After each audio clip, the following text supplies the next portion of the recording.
Hey there, Shaz. So today I want to break down the whole process step by step when it comes to doing retail arbitrage with Amazon, especially if you are a beginner. I've been doing Amazon FBA since 2017, and when I first started, I wish someone had this whole process laid down because it was a little confusing and overwhelming to know how to upload products on Amazon, how to find winning products that will actually bring some profit, and on top of that, how to ship them to the Amazon warehouse.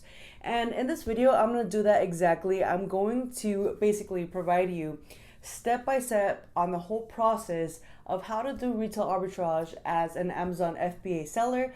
That way, if you are thinking about going into this whole business, you can kind of have a whole outlook and perspective on how all of this works, especially if you want to do this as a side hustle or eventually you want to quit your 9-to-5 job so you get the financial freedom. On top of that, you get your time back. Now, if you're into the channel, don't forget to subscribe, hit the like button because it does motivate me to make more content like this. On top of that, leave a comment down below and let me know what kind of content you want me to create in the future, answer some of your questions. And with that being said, let's get to the video. Now, before I tell you the steps, I do want to clear something in the air, which is you need some sort of capital, and it can simply be with $5 because Reezy Resale started with $5 and selling used books, or you can go from 100, 1,000, 3,000. Just know that with this whole retail arbitrage, you need to be able to have money to find a product and buy it, then sell it and ship it to Amazon. Now, step number one is to create an Amazon seller account, and I will leave the link down in the description. That way you can go ahead and click it and start signing up. Now, exactly what do they require for you to create an Amazon seller account? Super simple. You need some personal information like your address, your name, some contact information. Number two, you need an email address. That way they can go ahead and let you know what's going on with the whole process with your account.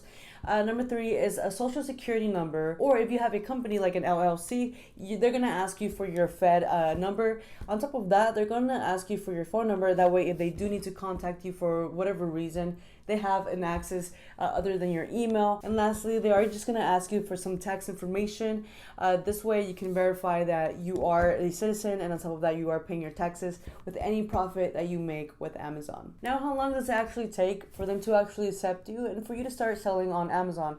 Well, the whole process can vary. It can go from 1 week to 30 days. And with me, it did take around like a week or so for them to actually accept me. And that was when 2017. So if you are interested in creating an Amazon seller account, but you're not sure if you want to do it or not, I would just recommend for you to start and actually sign up, start with an individual account. Later on, you can always change it into an LLC. You can also do it where you're not paying the $40 and only paying 90 cents per product. So if you want to create your own account, and that way you can go ahead and speed up the process, especially if you're not sure yet, I would recommend for you to actually go ahead and sign up. That way, if you end up wanting to, you already have your account set up. Now, once they do accept you and you get the verification that you have an Amazon seller account, you can go ahead and download the Amazon seller app, whether you have Android or Apple. And right there, you're able to actually start scanning and see exactly what products will make you profit, or if you are restricted in any type of brand or category. Step number two is shopping. This can be with any store that you know marks down their prices. The only way for you to actually know which products are gonna be winning is for you to actually go to the store and scan. I can tell you, hey, like this mouse will make you profit, but there's so many different prices in each store and so many different types of inventory. So the best way for you to actually start learning is to go to Ross, Marshalls, Walmart, Target, even TJ Maxx, Kohl's, Dollar Tree, Dollar Store. Start scanning as many products as you possibly can. That way you can kind of get a good idea of what products make you profit, which products break even, or which products will make you lose money. I can't just give you a list and tell you, hey, this is the product that will make you profit, because if I do, then other people will start buying it and eventually it won't make us any profit. Now, I do want to give you a little bonus. When you go shopping, there are 3 things that I want you to keep in mind. The sales rank, are you going to be making profits after your cost? And of course, Keepa. Now, with the sales rank, it's super easy for you to kind of understand. The lower the rank, meaning the closer it is to number 1, the higher the ability for you to actually sell the product, because that means that it's a winning product. So for example, if this mouse was number 230 out of 61 million, you know that this product is actually selling. So the lower rank you have, the higher chance you're able to sell it really fast, like hotcakes. Another one that you want to actually keep in mind is Keepa. Keepa is around $17 to $20.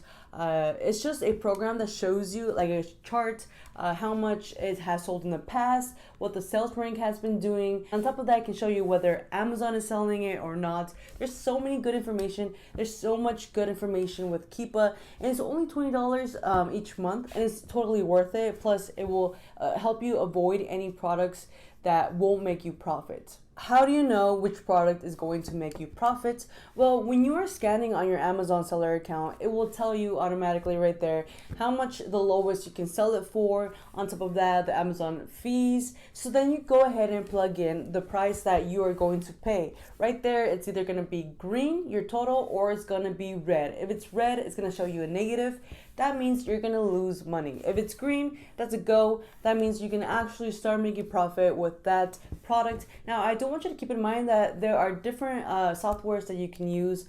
I personally started using Amazon Seller app until around 2019, where I started using Inventory Lab, which is Spotify 2. That just basically shows me all the expenses. So when I scan an item, it shows me how much I can sell it for, how much the FBA fees are, how much the shipping, the sales tax, all that good jazz. That way I know exactly how much I can actually profit. On top of that, the app tells you exactly how much you're going to be paying for monthly storage fee. It's just an estimate. That way you kind of know whether you're going to make profit or you're going to lose money, which is something that we all want to know, whether we're going to be buying a good product or not.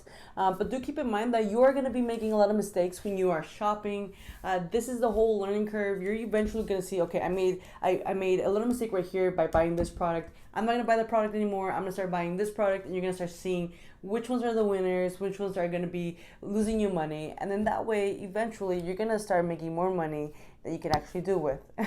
Now, step number 3 is actually listing your product on Amazon, whether you are doing FBA or FBM.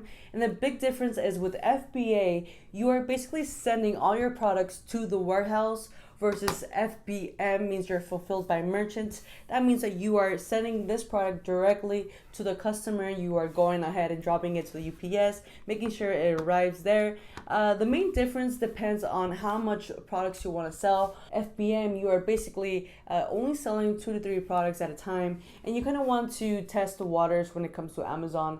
With FBA, you are going to be paying higher fees.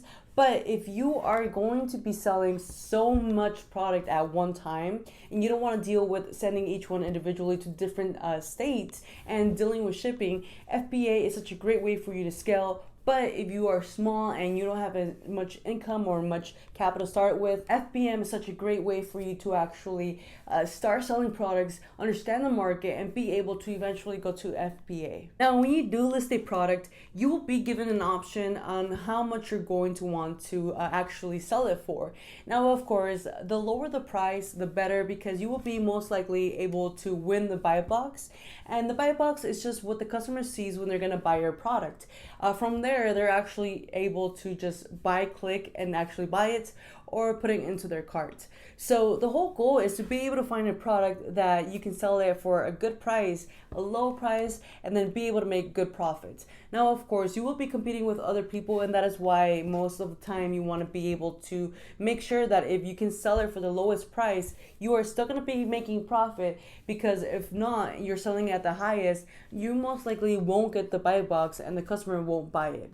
So the whole goal is to be able to actually get the buy box by finding a product that makes you profits, and on top of that, you're able to sell it for a good amount. Now, depending on where you list it, whether it's in Inventory Lab or directly on Amazon Seller, it will tell you how much the low price is, and right there you can put it in.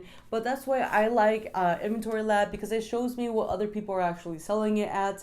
While if you are uploading it on Amazon Seller, you have to do your homework by seeing what the low price and the high price is, which is a little confusing if you are a beginner. But please keep in mind that when you are using Inventory Lab, it is a software. You have to pay $50 each month. So I would recommend for you to just stick to Amazon Seller. That way you can kind of get your feet wet and be able to understand how this whole process works. And then once you start selling a lot of products, then of course you can transition to any software that will make your life easier and you're actually able to afford it. And step number 4 is to smash the like button if you haven't already, because it does help the YouTube algorithm and it will motivate me to make more videos like this if I'm actually bringing you value. With that being said, let's actually get to the next step. Step number 4 is prepping your product. Now, of course, it depends on what type of product you have. Each one has its own prepping methods. Like, for example, this hat will require you to put a poly bag around it because at the Amazon warehouse, it is very messy. And I used to work at the Amazon warehouse at the age of 18, and I'm telling you, it is really dirty and dusty. They do not mop or broom. So I would recommend for you to always, well, not recommend, you are actually required by Amazon to put a poly bag on any apparel. So what you're gonna want to do is always make sure you have some poly bags, and of course rubber bands, because with shoes, if you start selling Nike shoes or any type of shoes, you're gonna want to put a rubber band around the box. That way the box doesn't open when it's in the transition of going from your house to the Amazon warehouse. And of course, when the employees are handling your product, you want it to be as perfect as possible, not the shoe flying off and getting dirty. On top of that, when it goes directly to the customer from the warehouse, the whole goal is for them to receive a good product. That way they can either one, continuously make a business with you, or number 2, leave a good review. That way you can continuously get more business with the whole Amazon journey. And step number 5 is to ship your product. And this is super simple. You can get your boxes whether at Walmart, Home Depot, Lowe's, U-Haul, Uline. I personally get my boxes at Walmart because there's a Walmart here 5 minutes away, and it's very cheap. It costs between 70 cents to around $2 depending on the size of the box.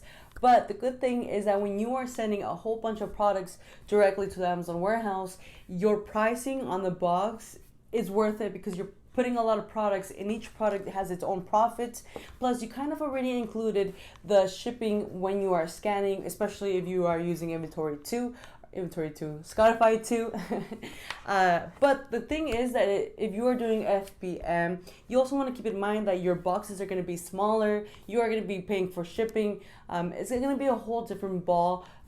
But both of them have their pros and cons. It all depends on what you want to start with and what you feel more comfortable with. The whole goal is for you to go ahead and try both sides, and then you're able to see, okay, I'd rather just pay a little bit more extra with the FBA fees because then I don't have to worry about it. Or you think it's cheaper to just do directly FBM because you have extra time and you're not sending whole bulks of products, but just a couple of products here and there because it's just a side hustle. And step number 6 is just wait for your customer to actually purchase your product. Now, this can vary depending on whether you are FBA. Most likely you're gonna have to wait until it is in the warehouse and you're actually able to see it on their website. But the cool thing with FBA is that you get a Prime badge. So you most likely will win the buy box because Amazon can send that product in 2 days, versus you actually doing FBM. You're gonna have to wait until a customer buys it, and then you're gonna be able to go ahead and ship it yourself. But just keep in mind that you most likely will get the buy box, but it'll be a little bit more easier for an FBA person because you might take a little bit longer than doing FBA, because with FBA, the warehouse is usually around the customer that is looking for that specific product. You gotta remember that the Amazon has an algorithm that works for the customer, not for us. So you will make profit both ways, but just keep in mind that you're getting your money. It all depends on when the customer buys it and when they actually receive the product. Now, I do want to let you know that Amazon does pay you every 2 weeks, but the cool thing that they have been doing lately is that you're actually able to request a payment that is fully yours on the actual website. When you are checking how much money you've been selling, it will show you right there, request to be able to get your payment sooner. This is actually a really cool thing. It does take 3 business days for you to actually receive your money, but just keep in mind that this is a whole process of you getting $10 and then getting that $10 to $100 and rolling the ball until eventually you can start getting profits and be able to use that as income, or be able to just use that profit to continuously grow your Amazon store. It all depends on your goal, whether you want to do this like a side hustle, short term, or you want to do this long term where you just want to continuously grow your money until it's a huge snowball and then you can quit your 9 to 5. It really all depends on your goal. But hopefully I was able to break this down for you step by step on how retail arbitrage works for Amazon sellers.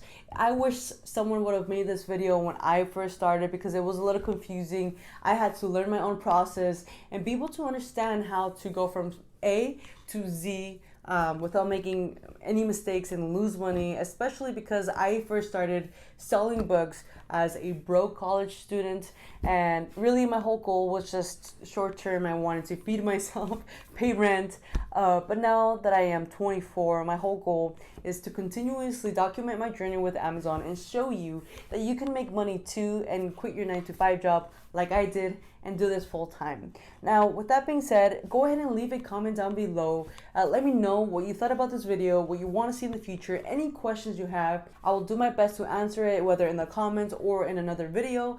But I really want to kind of get a little feedback of yours. Go ahead and follow me on Instagram, Jazmin Bautista, TikTok, me.Jazmin. But I just want to let you know that I'm extremely grateful that you made it until the end, because this means that you are actually trying to use this business method, which I'm extremely passionate about. With that being said, please don't forget to always be someone that makes you happy.